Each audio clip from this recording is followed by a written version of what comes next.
I'm three on your side's Gary Harper. A Sun City woman says she wanted to sell a piece of her furniture. So she did what a lot of people do. She put an advertisement in her neighborhood newspaper as well as online. But look what happened.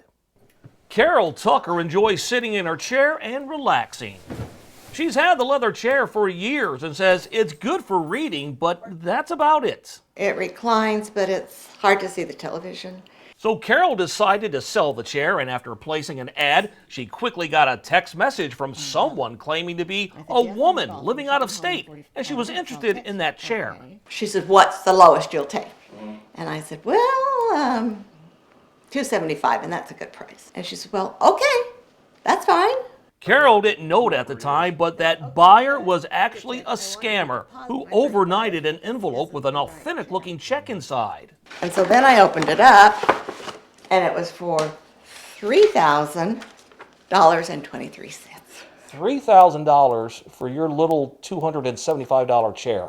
Carol texted the so-called buyer asking why the check was for so much. The scammer replied that Carol should deposit the check and send the balance of the money to a shipper who would pick up the chair. Was that a little weird? It was a little weird. A shipper. A shipper.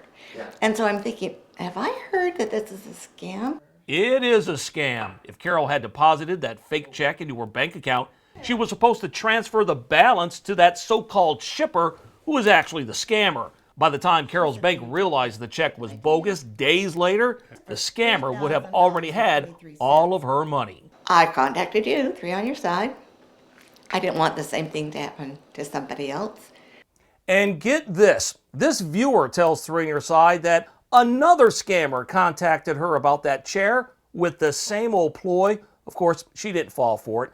But remember, if you ever get a check that's for a lot more money than you're expecting, you're most likely getting yourself involved in a scam. Don't fall for it. I'm Gary Harper, three on your side.